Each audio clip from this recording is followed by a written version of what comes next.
Eh bien, bonsoir, chers amis.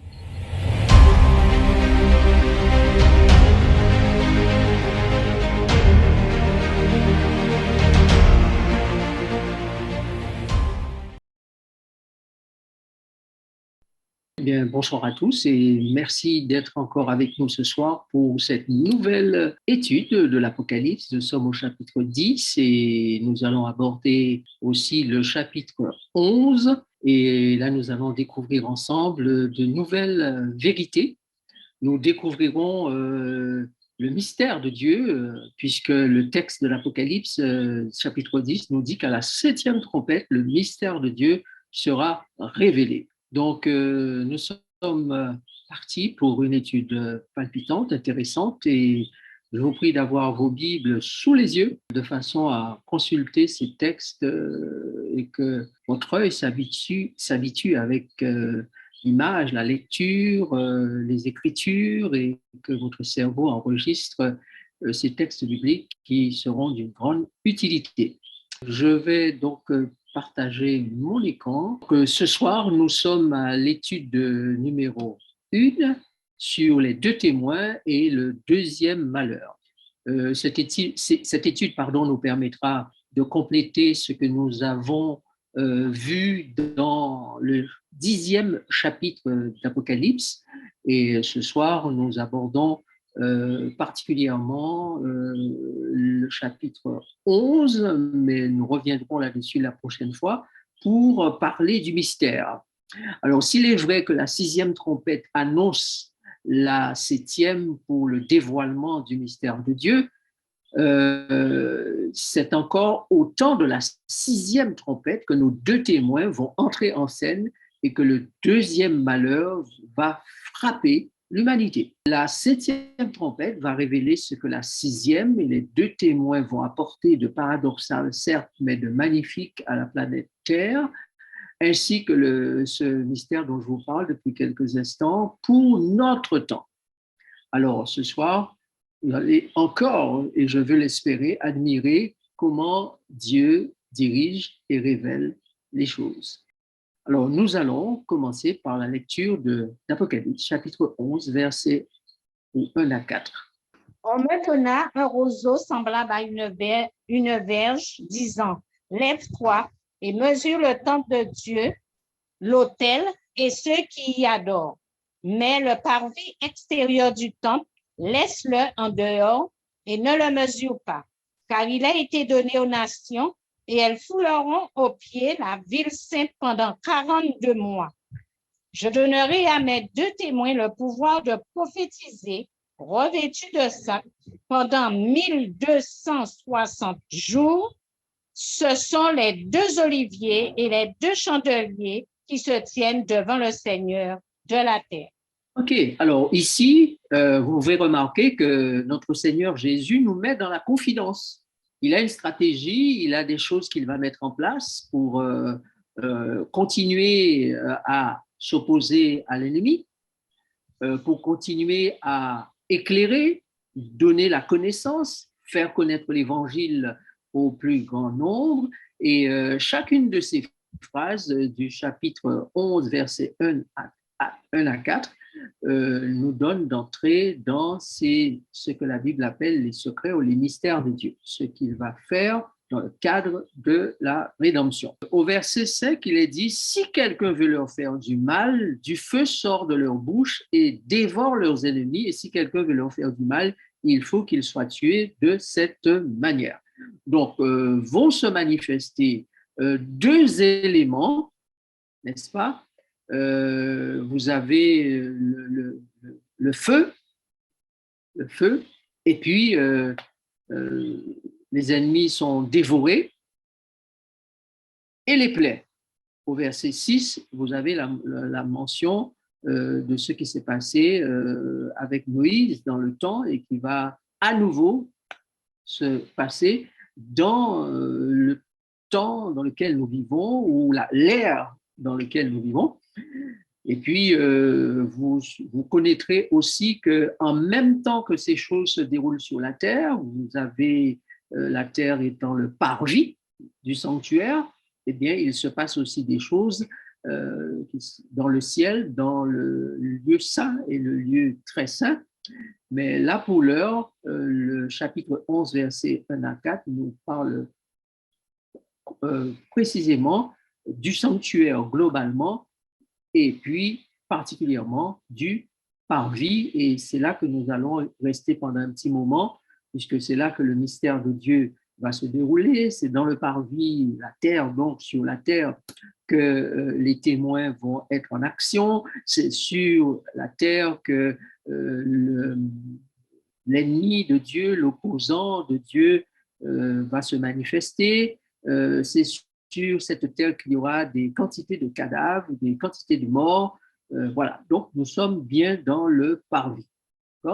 Et lorsque nous arrivons au verset 4, nous avons une mention de quelque chose qui va nous donner l'impression d'être déjà dans le lieu saint.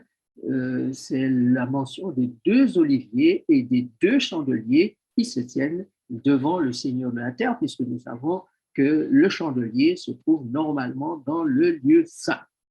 Voilà. Alors, faisons un rappel pour bien comprendre ce que nous allons dire tout à l'heure. Rappelez-vous que nous sommes dans une controverse, une guerre, un conflit dans l'univers qui a commencé dans le ciel. Nous avons déjà eu l'occasion de dire que cette guerre, c'est une guerre d'esprit, c'est-à-dire des anges. C'est dans le ciel que ça a commencé, donc c'est entre des anges qui sont restés fidèles à Dieu, fidèles à Michael et qui ont combattu contre le dragon, les anges qui sont devenus infidèles.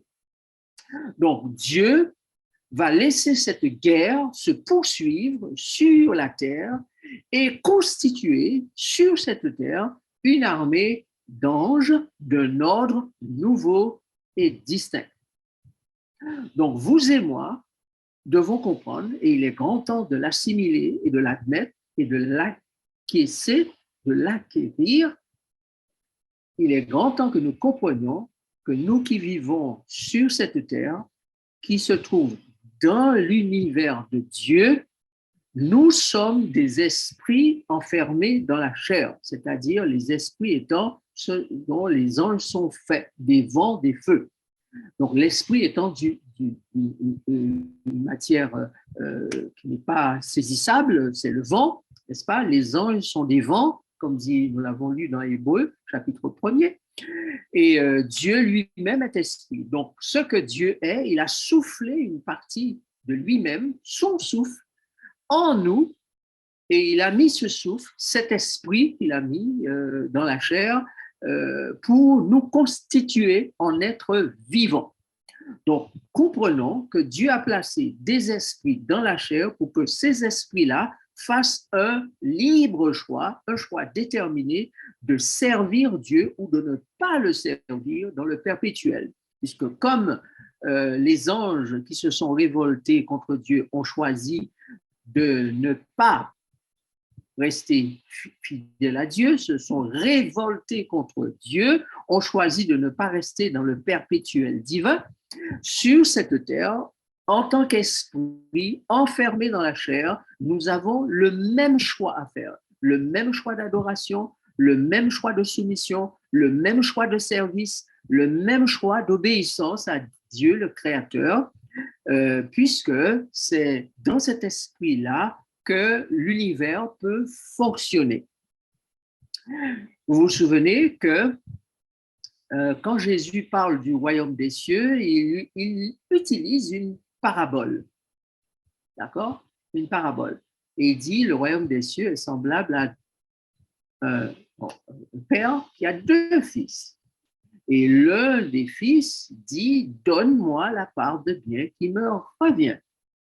Et la Bible dit que le père a partagé avec les 2 fils la part de bien qu'ils auraient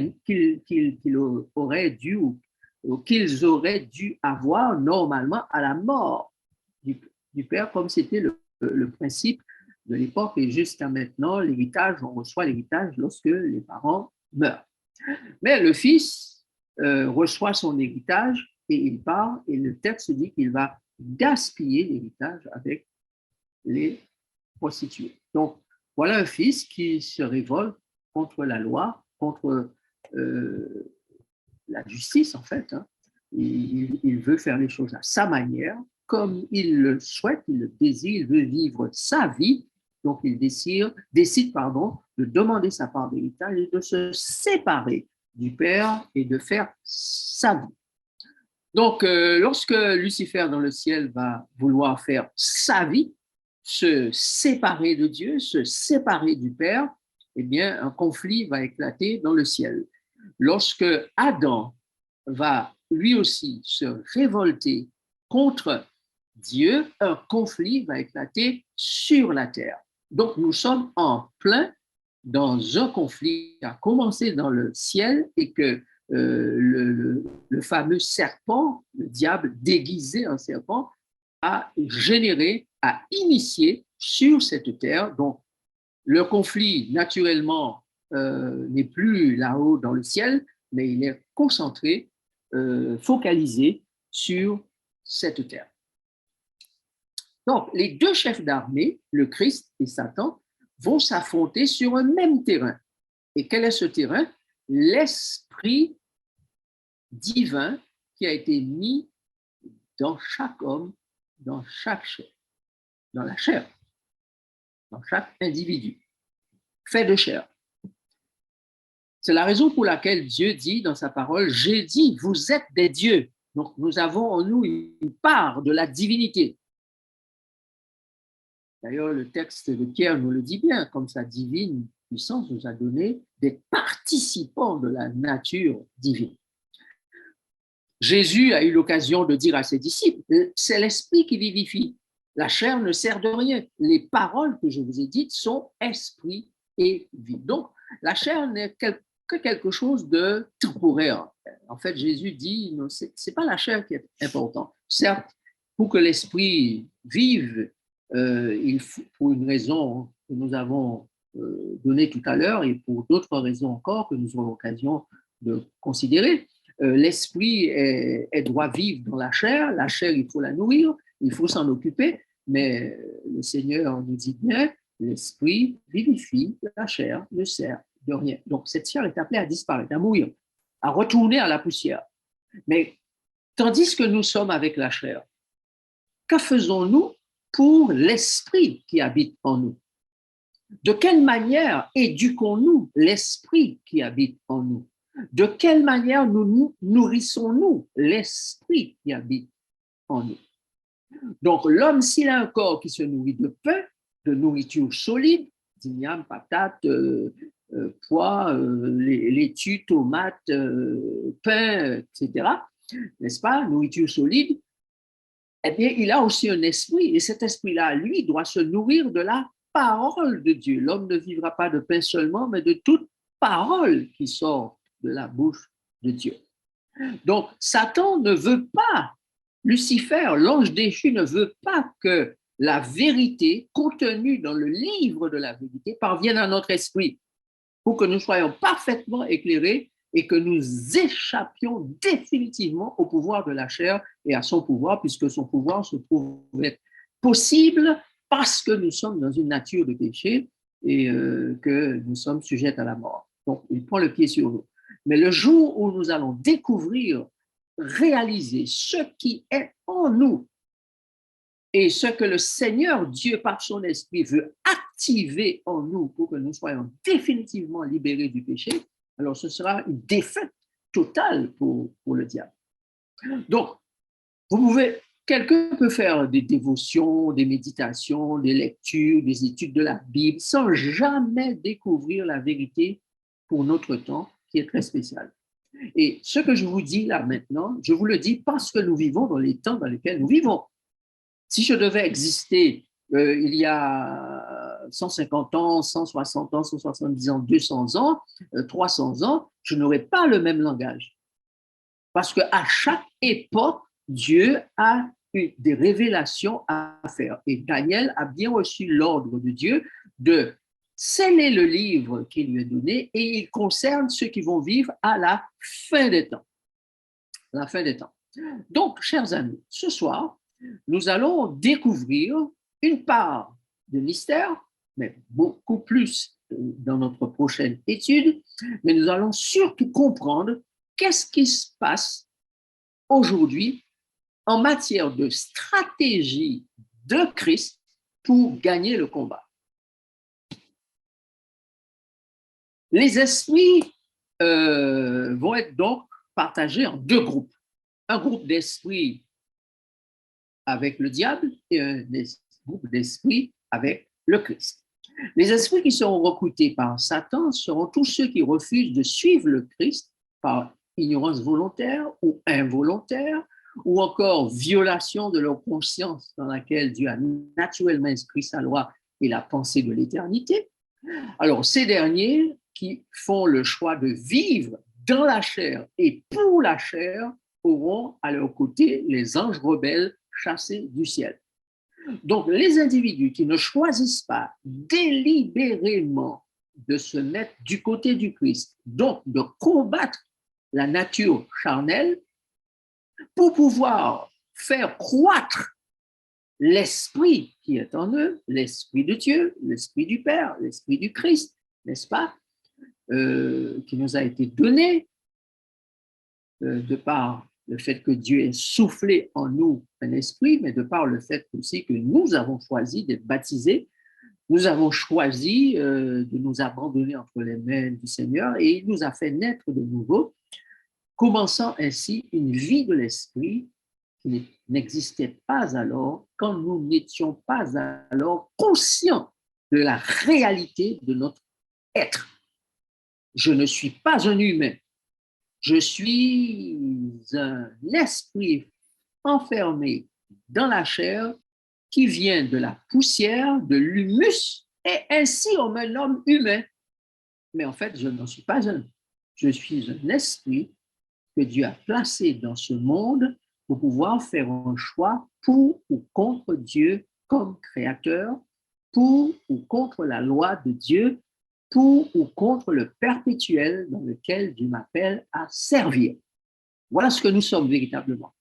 Et la réalité, c'est que nous n'en avons pas conscience, nous n'en avons pas beaucoup parlé de ça, nous ne l'exprimons pas assez, nous ne l'étudions pas assez dans la parole de Dieu et nous sommes un petit peu en dehors de la réalité céleste. Donc, il faut revenir à cette réalité céleste puisque le Seigneur nous a bien dit qu'il a l'intention de répandre son esprit sur toute chair afin que cette chair puisse découvrir, puisque l'esprit vit encore en lien avec la chair, puisque nous avons un cerveau de chair qui fonctionne avec des cellules, etc. Donc, tandis que nous sommes encore dans la chair, Dieu envoie son esprit sur toute chair, de façon à ce que vous et moi, qui avons reçu l'esprit, eh bien, nous puissions donner à l'esprit qui habite en nous la possibilité de se nourrir sérieusement de la parole de Dieu, de grandir, de croître et de prendre le pas sur la nature de péché, qu'on appelle nature charnelle, prendre le pas sur la nature de l'homme méchant, c'est-à-dire né dans le péché, prendre le pas sur l'homme rebelle suite à la rébellion de nos premiers parents, et qu'ainsi nous ne vivions plus selon la chair, mais selon l'esprit. Les esprits qui seront recrutés sur cette terre par le Christ seront constitués dans un groupe appelé l'Israël de Dieu, l'Israël spirituel de Dieu, l'Église au service duquel il y a des anges restés fidèles à Dieu. Donc, des anges infidèles se mettent du côté de ceux qui veulent rester dans l'infidélité et les piègent définitivement dans le péché. Ces mêmes esprits vont aussi essayer de détourner les fidèles, mais personne n'est obligé de pécher, n'est-ce pas? Donc, l'Israël de Dieu, si il se nourrit de la parole de Dieu, l'Église, si elle se nourrit véritablement de la parole de Dieu, sera au service de la divinité, déjà ayant une participation à la nature divine. Cette Église-là sera aidée dans sa mission, mais surtout dans son développement par les anges rester fidèle. Maintenant, voici un rapport de la situation. Regardez ce que la parole de Jésus nous dit dans Apocalypse chapitre 12, versets 7 à 12. Ça, c'est le rapport, le compte-rendu de la situation. Et il y eut guerre dans le ciel. Michel et ses anges combattirent contre le dragon. Et le dragon et ses anges combattirent. Mais ils ne furent pas les plus forts et leur place ne fut plus trouvée dans le ciel. Et il fut précipité, le grand dragon, le serpent ancien, appelé le diable et Satan, celui qui séduit toute la terre, et il fut précipité sous la terre et ses anges furent précipités avec lui. Et j'entendis dans le ciel une voix forte qui disait, maintenant le salut est arrivé, et la puissance et le règne de notre Dieu et l'autorité de son Christ, car il a été précipité l'accusateur de nos frères, celui qui les accusait devant notre Dieu jour et nuit. Ils l'ont vaincu à cause du sang de l'agneau et à cause de la parole de leur témoignage. Et ils n'ont pas aimé leur vie jusqu'à craindre la mort. C'est pourquoi réjouissez-vous, cieux, et vous qui habitez dans les cieux. Malheur à la terre et à la mer, car le diable est descendu vers vous, animé d'une grande colère, sachant qu'il a peu de temps. Merci. Le diable, donc, c'est qu'il lui reste peu de temps. Et vous vous souvenez que nous avions expliqué que Dieu lui a donné 5800 ans pour pouvoir faire tout ce qu'il a à faire sa démonstration, puisqu'il a, dans sa révolte, sa grande campagne de séduction, prétendu qu'il était mieux à même de diriger l'univers que Dieu, le Créateur. Donc, il a pu avoir cet espace, puisque Adam et Ève se sont soumis à lui. Dieu l'a laissé faire pour qu'il démontre dans cet espace qu'est la Terre, pendant les 5800 ans qui lui sont donnés, ce qu'il est capable de faire. Mais on a vu comment il a réduit les êtres humains en esclavage, comment il les a piétinés, comment il les a tués, comment il les a massacrés, comment il a semé au sein des peuples et des nations la maladie, toutes sortes de problématiques, des conflits en tout genre et la mort. Et la mort. Donc, Dieu a fixé un temps pour que son action s'arrête et que le nouveau monde soit constitué. Mais entre le temps où son action doit s'arrêter et la constitution, la mise en place du nouveau monde, le diable a un peu de temps qui lui reste, le temps que Jésus, Michael se lève et prépare, mettre en place le nouveau royaume. Donc, nous sommes dans le temps où Michael, Jésus, le Fils de Dieu, met en place le royaume.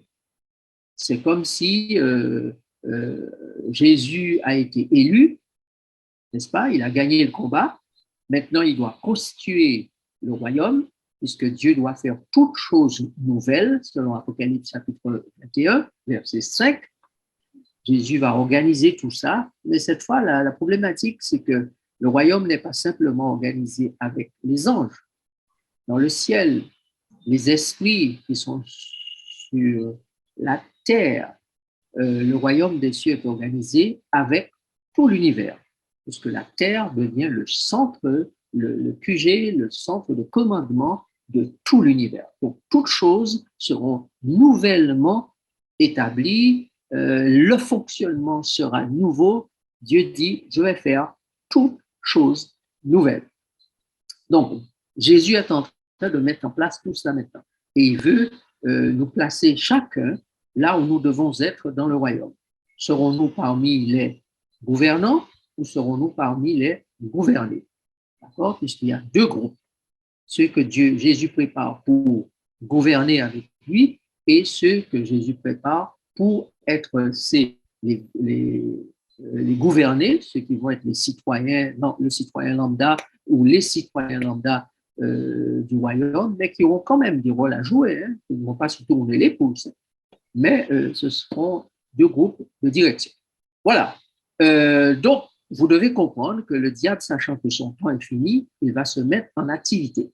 Et Apocalypse chapitre 10 et chapitre 11 vont donc nous développer, nous dévoiler, et les autres chapitres de l'Apocalypse, naturellement, vont nous dévoiler quelles sont les activités de Jésus-Christ pendant ce laps de temps qui reste, de l'organisation du royaume, et ces chapitres vont aussi nous révéler quelles seront les activités sataniques sur la terre pour empêcher que les hommes et les femmes ne puissent se tourner vers Jésus et être parmi les gouvernants ou les gouvernés du royaume.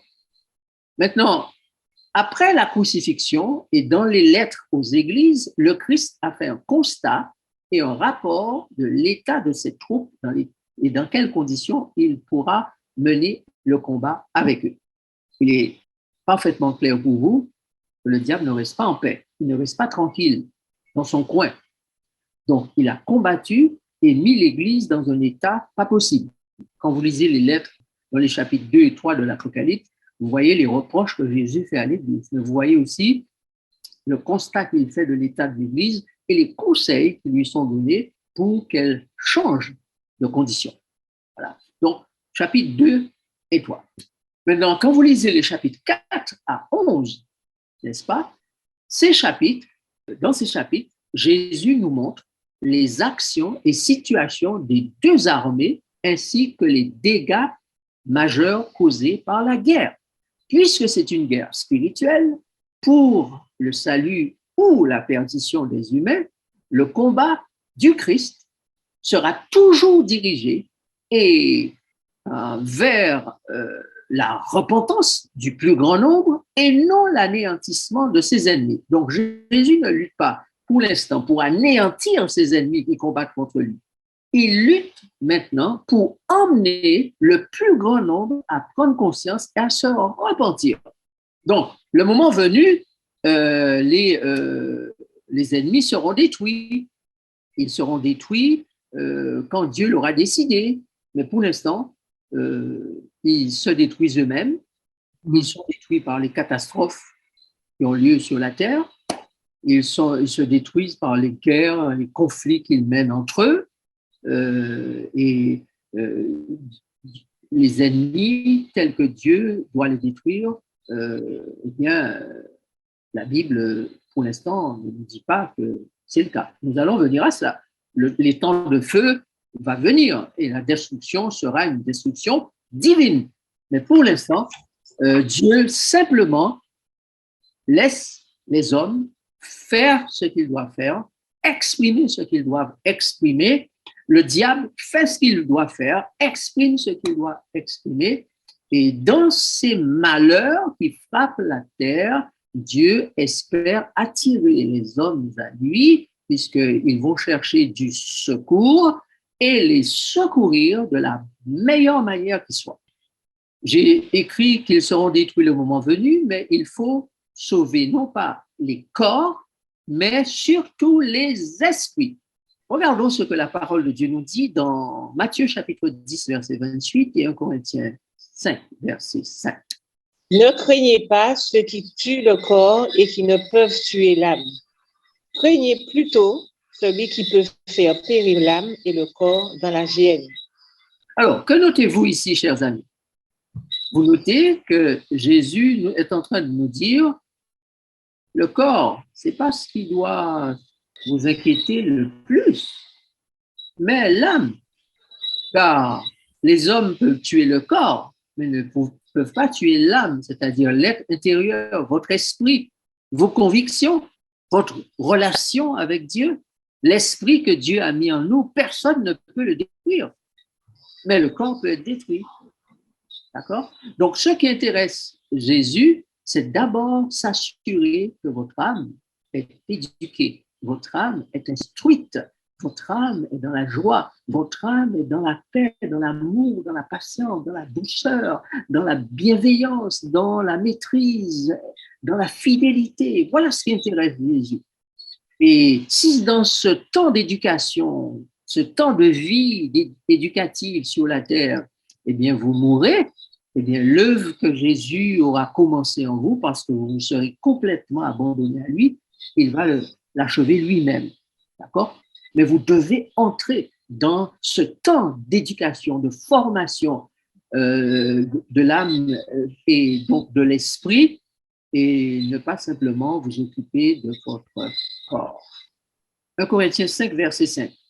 Qu'un tel homme soit livré à Satan pour la destruction de la chair, afin que l'esprit soit sauvé au jour du Seigneur Jésus. Là encore, soulignez bien que Paul, écrivant aux Corinthiens, leur dit, concernant cet homme qui vit dans le péché, dans l'horreur même, on pourrait dire, Paul dit que cet homme-là soit livré à Satan pour la destruction de quoi? De la chair. Mais il dit afin que l'esprit soit sauvé. Donc, si en livrant l'homme à Satan, ce que le diable va allumer dans son être sera tellement terrible, les malheurs qui vont le frapper, parce que le diable, il est menteur et meurtrier. Donc, les malheurs qui vont le frapper l'emmènent à se détourner de la chair et à mettre son esprit, soumettre son esprit au Seigneur. Alors, tant mieux pour lui, au jour du Seigneur, il sera sauvé. Donc, là encore, l'accent est mis sur l'esprit. Donc, vous et moi, nous sommes des esprits qui intéressent particulièrement le diable et Jésus-Christ.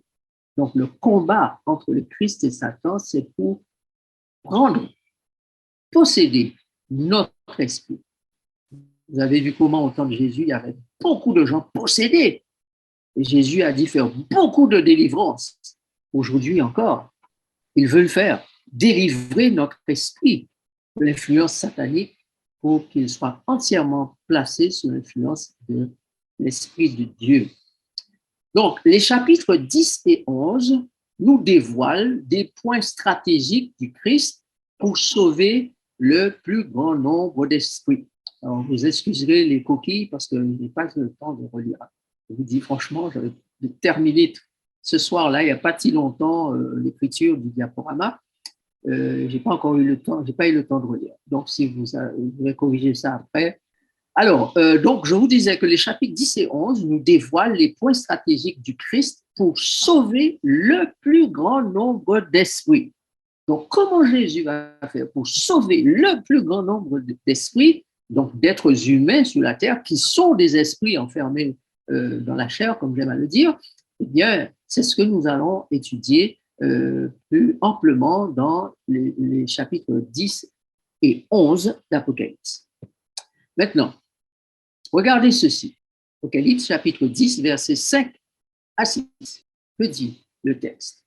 Et l'ange que je voyais debout sous la mer et sous la terre leva sa main droite vers le ciel et jura par celui qui vit au siècle des siècles, qui a créé le ciel et les choses qui y sont, la terre et les choses qui y sont, la mer et les choses qui y sont, qu'il n'y aurait plus de temps. Donc, vous constatez ici, et particulièrement la dernière phrase, qu'il n'y aurait plus de temps. Donc, celui qui a créé le ciel et la terre lève la main droite et jure par celui qui a créé toutes choses, qui vit au siècle des siècles, qu'il n'y aura plus de temps. Maintenant, Apocalypse, toujours, chapitre 10, verset 11. Puis on me dit, il faut que tu prophétises de nouveau sur beaucoup de peuples, de nations, de langues et de rois. Alors, que devons-nous conclure? Dans sa stratégie, Jésus se donne du temps. Il y a les 200 ans en question, mais il va les convertir en un temps illimité. Le temps de gagner un maximum d'esprits. Selon le texte d'Apocalypse 5 et 6, l'activité qui est mise en place, eh bien, va nous aider à le comprendre. Donc, l'usage du temps sera pour le témoignage, puisque le texte dit il faut que tu prophétises sur beaucoup de langues, de nations et de rois. Donc, on va utiliser ce temps-là que le maître du temps donne, le créateur donne, eh bien, pour pouvoir faire de la prophétisation ou encore de l'évangélisation. Troisièmement, donc, cette campagne d'évangélisation sera menée de telle manière que Jésus soit en mesure de constituer son royaume. Donc, c'est grâce à cette campagne que le recrutement sera fait pour la mise en place du royaume. Donc, depuis 1844, à l'ouverture des 200 dernières années qui seront prolongées, n'est-ce pas, le temps du diable étant terminé en 1844. C'est pour ça qu'il dit, le texte dit qu'il sait qu'il lui reste peu de temps. Donc, à partir de 1844, fin des 2300 soirs et matins, Michael se lève et va pouvoir prendre la défense de son peuple. Il va donc se lever pour la constitution de son royaume, n'est-ce pas? Ainsi, le recrutement des personnes qui doivent constituer avec lui le royaume dans son commandement et le royaume dans sa vie quotidienne, eh bien, ces personnes-là sont recrutées par la grande campagne de prophétisation ou de proclamation de l'évangile, ce qu'on appelle encore l'évangélisation. Apocalypse 10, verset 9. Que lisons-nous? Et j'allai vers l'ange en lui disant de me donner le petit livre. Et il me dit, prends-le et avale-le. Il sera amer à tes entrailles, mais dans ta bouche, il sera doux comme du miel. Voilà. Donc, cette évangélisation ne va pas se faire dans un monde où tout est tranquille. Certes, lorsque la vérité sera révélée et qu'elle sera proclamée, en étant dans la bouche, la parole annoncée est douce, est agréable, est lumineuse, elle est tout ce que vous voulez, de beauté, de pouvoir, de guérison, de délivrance, etc. Mais cela se fait dans un contexte qui est difficile. Donc voilà pourquoi le livre est mangé, il est doux dans la bouche, mais amer dans les entrailles, parce que il va y avoir de la déception, il va y avoir de grosses difficultés, il va y avoir de l'apostasie, il va y avoir de la division, il va y avoir de la révolte, il va y avoir du mépris, il va y avoir des moqueries, etc., etc. Donc, ça ne va pas se faire dans un temps qui est calme et doux. Puis, l'Écriture déclare dans Apocalypse 11, verset 1er. On me donna un roseau semblable à une verge en disant, lève-toi et mesure le temple de Dieu, l'autel et ceux qui y adorent. Constatez ici trois choses, trois groupes. Le temple, l'autel et ceux qui y adorent. Constatez qu'il y a un instrument de mesure, comme un bâton, comme une verge, qui est donné. Donc, c'est à la fois une évocation de ce que l'on utilise pour l'éducation, ce que l'on utilise pour guider, ce qu'on utilise pour corriger, n'est-ce pas? C'est donc une action de la part du Christ qu'il met dans les termes suivants, lève-toi, mesure le temple, mesure l'autel et ceux qui y adorent. Donc, ces trois groupes de personnes vont subir quelque chose. Quoi donc? Ainsi, nous comprenons que la parole de la vérité est mise dans la bouche des serviteurs représentés par Jean. Mais nous comprenons aussi que sur la terre, les personnes seront examinées, mesurées, évaluées. Les adorateurs, en tout cas ceux qui se prétendent être des adorateurs, seront examinés, mesurés, évalués. Ceux qui participent à la sacrificature seront eux aussi examinés, mesurés, évalués. Ceux qui constituent l'Église seront examinés, mesurés, évalués. Donc, l'œuvre du Christ actuellement pour la préparation de son royaume, c'est une œuvre d'examen, de mesure, d'évaluation des adorateurs, des sacrificateurs de l'Église, du corps du Christ. Donc, quel que soit le groupe dans lequel nous puissions nous trouver, parce que le christianisme, et là, nous ne parlons pas d'une Église spécifique, nous parlons de l'ensemble des chrétiens qui prétendent adorer le Dieu créateur, Père de notre Seigneur Jésus-Christ. Donc, tout cela sont inclus dans cet examen, inclus dans cette mesure, inclus dans cette évaluation, de façon à ce qu'à la fin, le tri soit fait pour savoir qui garde tout dans la composition du royaume. Maintenant, quels sont les objectifs fixés par celui qui fait cette œuvre extraordinaire et magnifique de recrutement et de constitution du royaume, parce que nous en avons assez de vivre dans le royaume du diable. D'accord ? Nous voulons en retourner dans le royaume de notre Père, dans un royaume dirigé par celui qui est l'essence même de l'amour. Alors, quels sont les objectifs? Apocalypse, verset 2. Mais le parvis extérieur du temple, laisse-le en dehors et ne le mesure pas, car il a été donné aux nations et elles fouleront aux pieds la ville sainte pendant 42 mois. Nous comprenons ici que cet examen, cette évaluation qui sera faite de ces groupes, plus le fait que les nations ne seront pas évaluées pour le moment, pas mesurées, pas passées en examen, n'est-ce pas, ou mises en examen, ou examinées aussi, ça, c'est beaucoup mieux. Eh bien, tout ceci a un premier objectif, révéler les vrais adorateurs et éprouver les nations.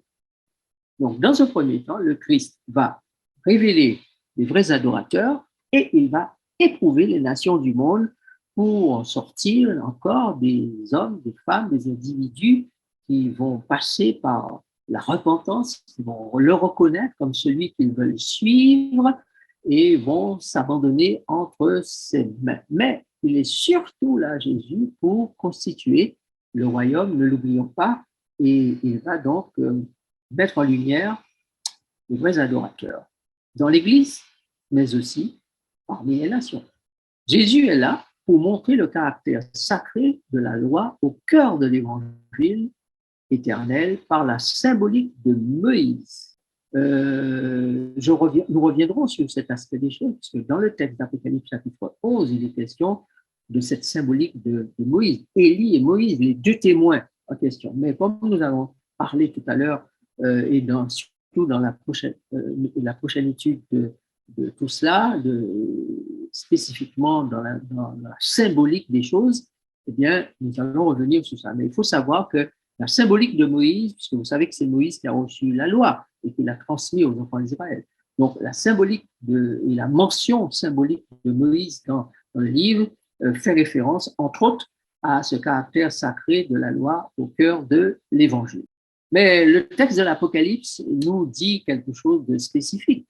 Quand ils auront achevé leur témoignage, la bête qui monte de l'abîme leur fera la guerre, les vaincra et les tuera. Donc, vous réalisez que le combat, la guerre est sérieuse et elle va faire beaucoup de morts parmi ceux qui sont représentés par ces différents type Moïse, type Élie, autres, pas type autel, type temple, type adorateur. Ces personnes-là vont devoir subir les foudres de guerre du diable. Et même les témoins, les deux témoins, eux aussi vont subir les foudres de la guerre et ils vont être vaincus et tués. Et nous allons voir tout à l'heure ce que cela signifie exactement. Mais intéressons-nous un peu plus maintenant à ces témoins, puisque le texte dit qu'ils vont être combattus, la bête qui monte de l'abîme va leur faire la guerre, les vaincre et les tuer. Donc, qui sont-ils? Lisons dans Apocalypse chapitre 11, versets 4, 8 et 18. Ce sont les deux oliviers et les deux chandeliers qui se tiennent devant le Seigneur de la terre. Et leurs cadavres seront sur la place de la grande ville, qui est appelée dans un sens spirituel Sodome et Égypte, là même où leur Seigneur a été crucifié.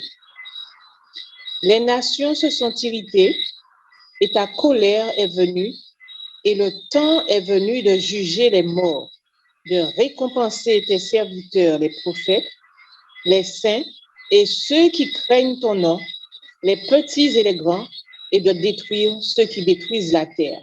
Alors, puisque les témoins sont persécutés, combattus, voire même tués, eh bien, dans ce texte, l'Apocalypse chapitre 11, l'un des objectifs, c'est de révéler le caractère meurtrier et injuste du chef du monde, Satan, et de ses troupes qui détruisent la terre. Donc, vous voyez que Jésus constitue son royaume. Son royaume est constitué parce que son caractère est élevé, sa personne est élevée, glorifiée, que Dieu est donné une gloire, et les hommes et les femmes qui sont les missionnaires, les serviteurs, les sacrificateurs, qui font leur travail consciencieusement et qui permettent à Jésus d'être élevé dans le monde, eh bien, permettent aussi à beaucoup d'être attirés à Jésus. Et la révélation du caractère du Christ qui attire permet à Jésus de constituer son royaume avec des personnes qui lui ressemblent. Et la constitution de ce royaume, si elle est maintenant une affaire d'esprit et de cœur, sera bientôt une affaire physique, réelle, concrète. Regardez ce que dit la Bible dans Apocalypse 21, versets 1 et 8.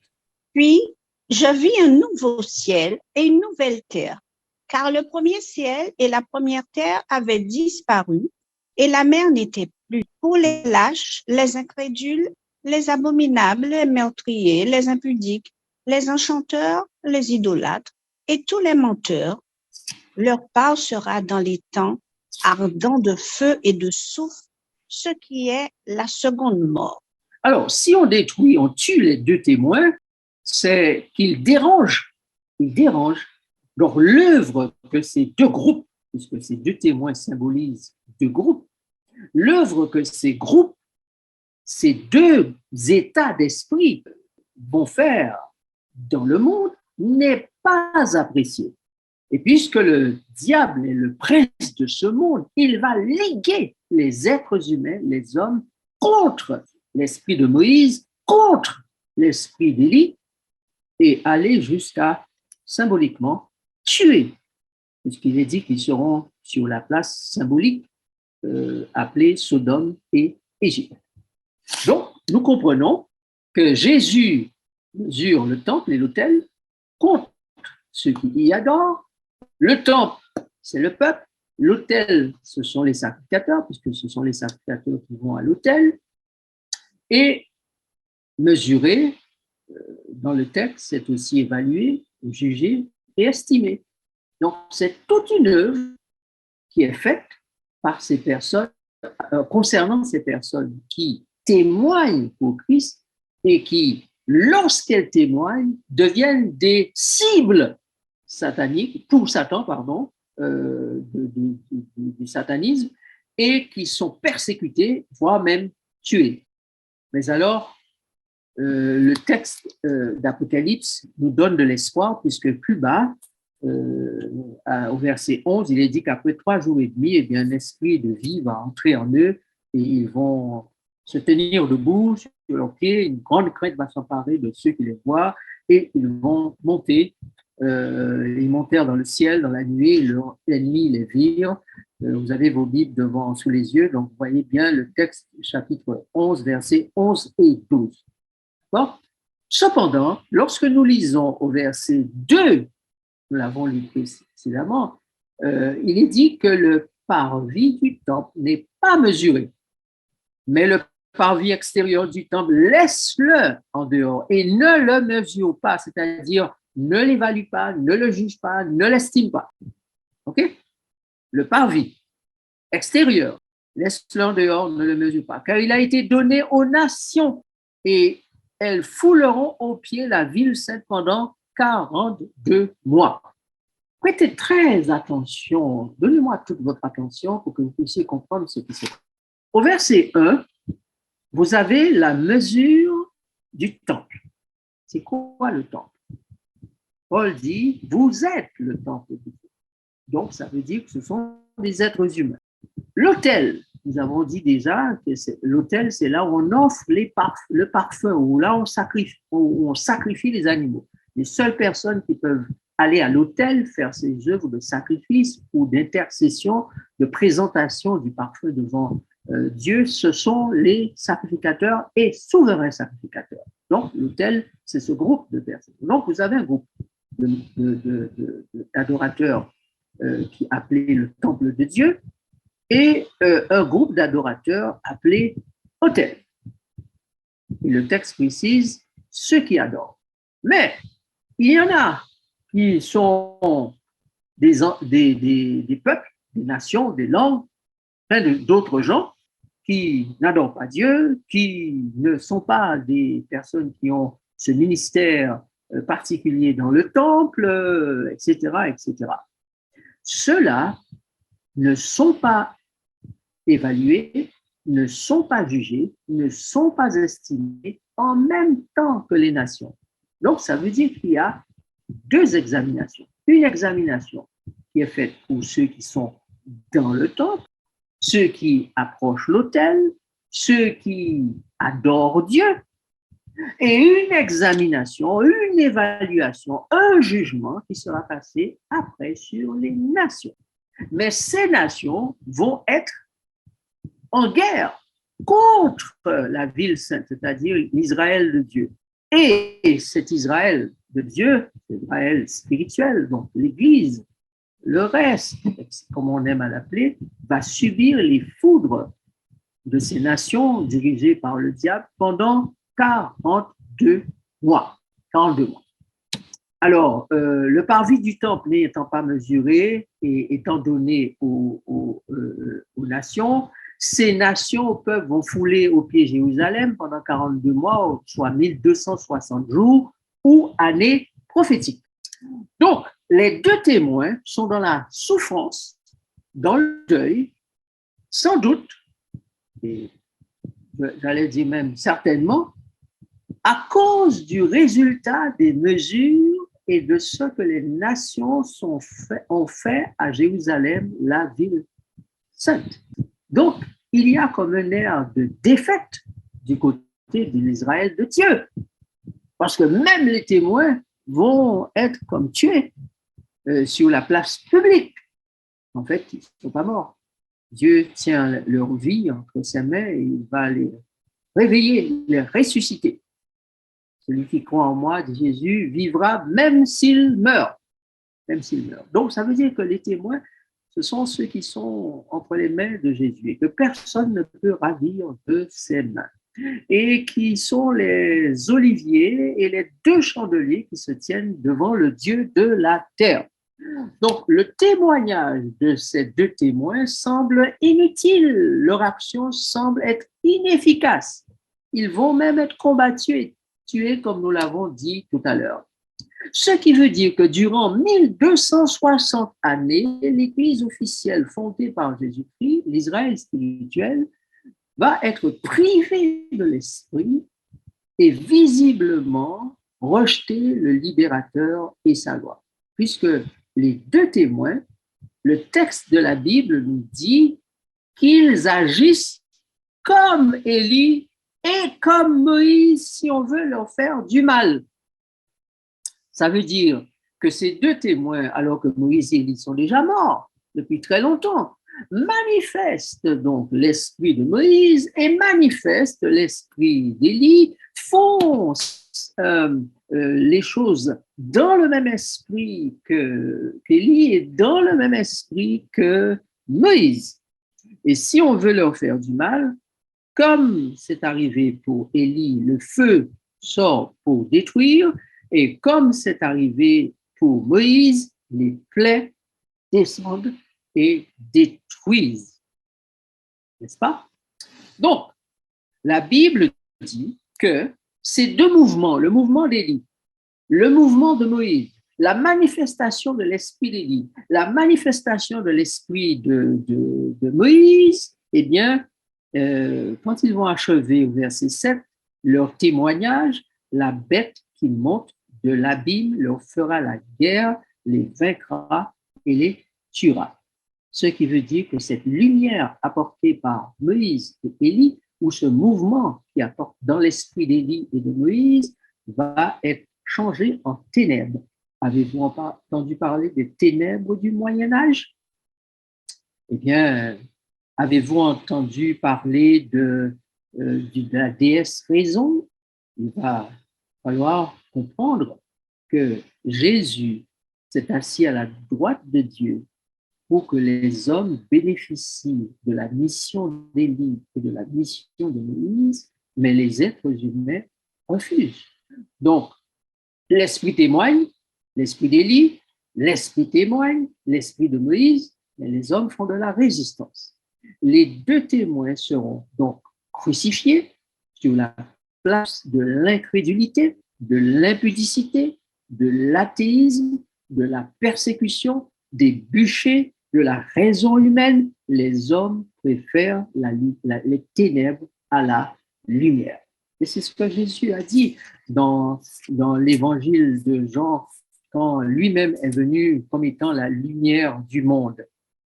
Il dit, et ce jugement, c'est que la lumière étant venue dans le monde, les hommes ont préféré les ténèbres à la lumière parce que leurs œuvres étaient mauvaises. Car quiconque fait le mal est la lumière, il ne vient point à la lumière de peur que ses œuvres ne soient dévoilées. Mais celui qui agit selon la vérité vient à la lumière afin que ses œuvres soient manifestées parce qu'elles sont faites en Dieu. Évangile de Jean, chapitre 3, versets 19 à 21. Donc, cette place dont parle la Bible dans Apocalypse chapitre 11, cette place qui est appelée Sodome, nous sommes au verset 8, et leurs cadavres seront sur la place de la ville qui est appelée dans un sens spirituel Sodome et Égypte, là même où leur Seigneur a été crucifié. Jésus a été crucifié sur la terre. Donc, Sodome et Gomorrhe ici symbolisent l'espace-terre, mais l'espace-terre qui manifeste l'esprit des Sodomites et l'esprit des Égyptiens. D'accord? Donc, cette place est appelée Sodome pour son immoralité et Égypte pour son rejet du Dieu d'Israël, dont le serviteur Moïse avait fait de l'eau de son fleuve, le Nil, du sang, et appelé de terribles plaies ou fléaux sur le pays des rebelles pharaons égyptiens. Durant la période du Moyen-Âge, le même esprit va être manifesté. Durant la période de la Révolution française, le même esprit va être manifesté. Donc, avant que Michael se lève, il envoie ses témoins et ces témoins ne seront pas acceptés comme Moïse a eu du mal avec le peuple, comme Élie a eu du mal avec le peuple. Mais, vous avez vu que l'attitude d'Élie, il a appelé du feu. Le feu a tombé sur les prophètes. Le feu est venu. Mais Jésus, Dieu l'a repris après. Il dit, écoute, Élie, c'est pas dans ce que je suis, en fait, blocoto, détruit, on tue, Non, moi, je ne suis pas dans ça. Je suis pour sauver les esprits. Et je viens en esprit, dans un souffle, un murmure doux et léger. C'est comme ça que j'agis. Il y aura un temps pour détruire, mais je n'agis pas comme ça. Bon? Donc, l'esprit d'Élie s'est manifesté dans cette période et les hommes ont refusé. L'esprit de Moïse, Dieu a voulu faire connaître sa loi, mais les hommes encore ont refusé. Ainsi, qu'est-ce qu'on peut dire de ces deux témoins? Apocalypse, vous avez vu au verset 4, les appelle deux oliviers, deux chandeliers.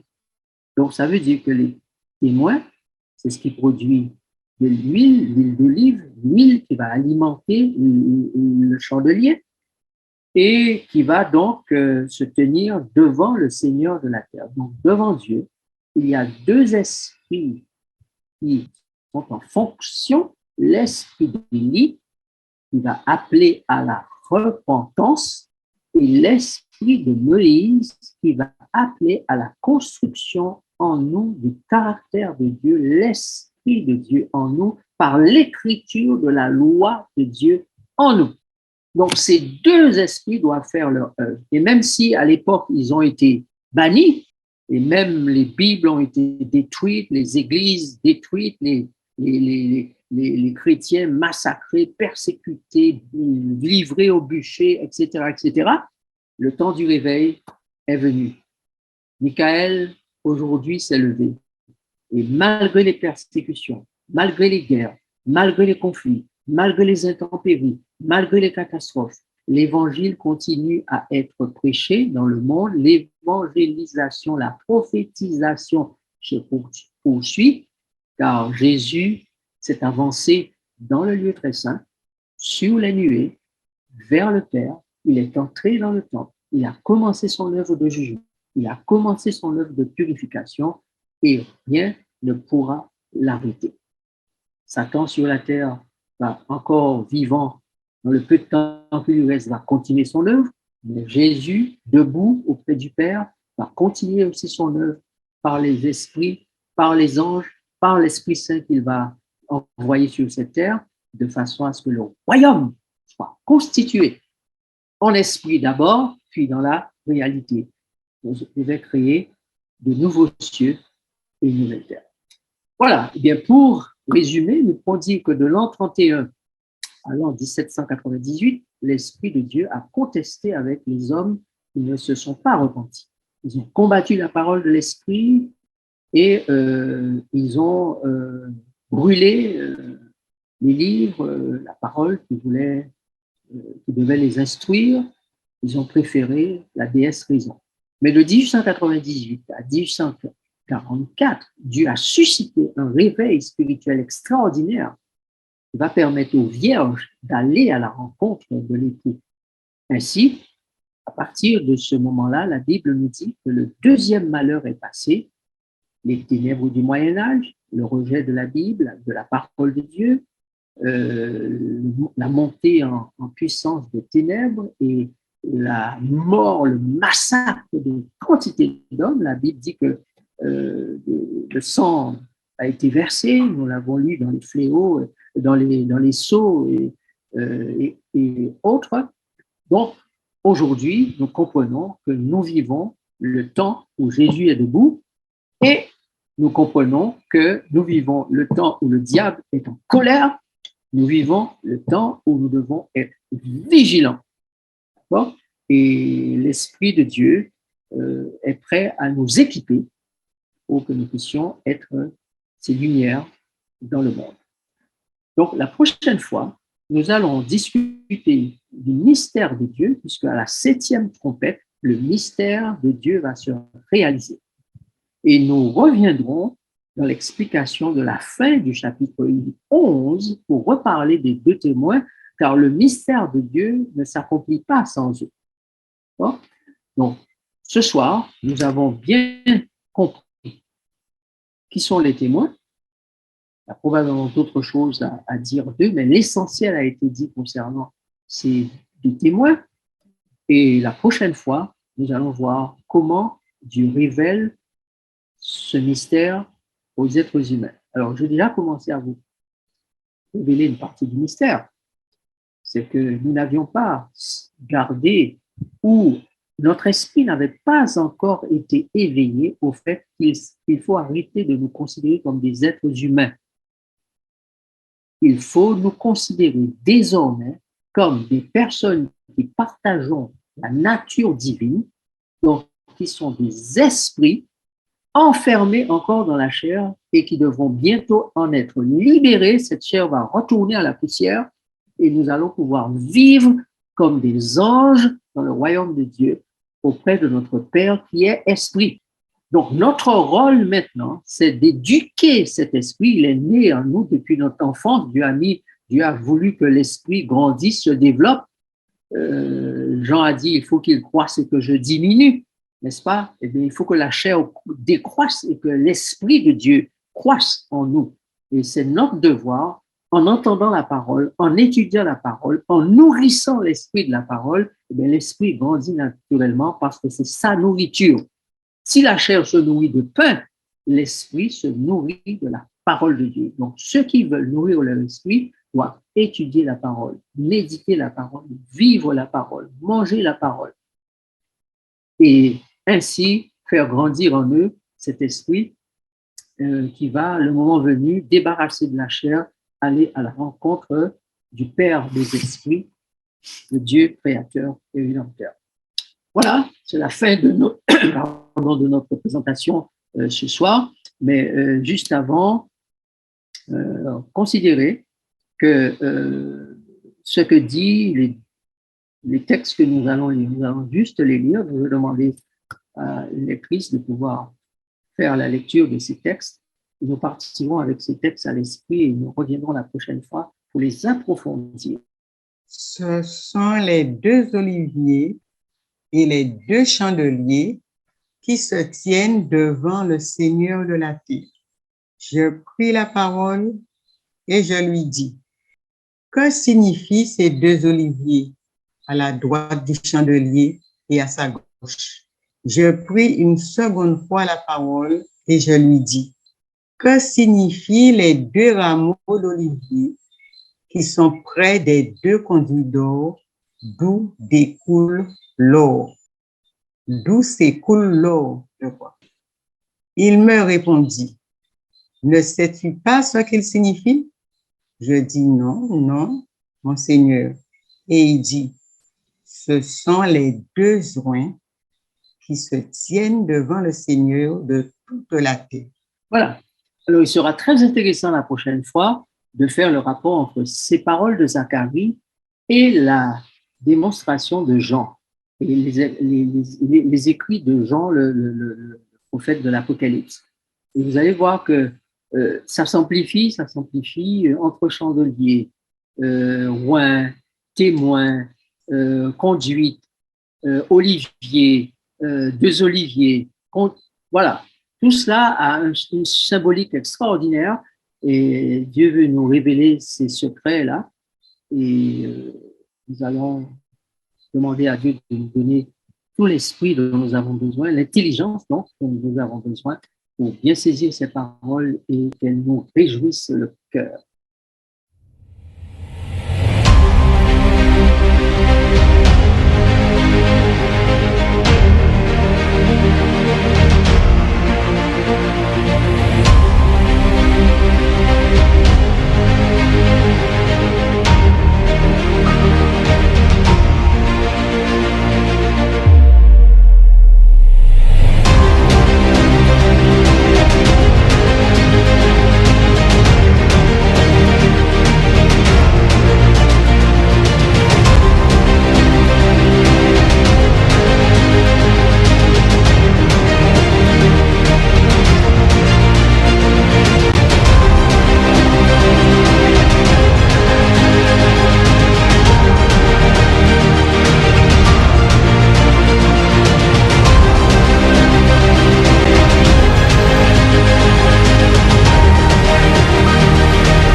Voilà, et bien, chers amis, bon retour. Si vous devez sortir et aller ailleurs, eh bien, bonne nuit. Si vous êtes à la maison, vous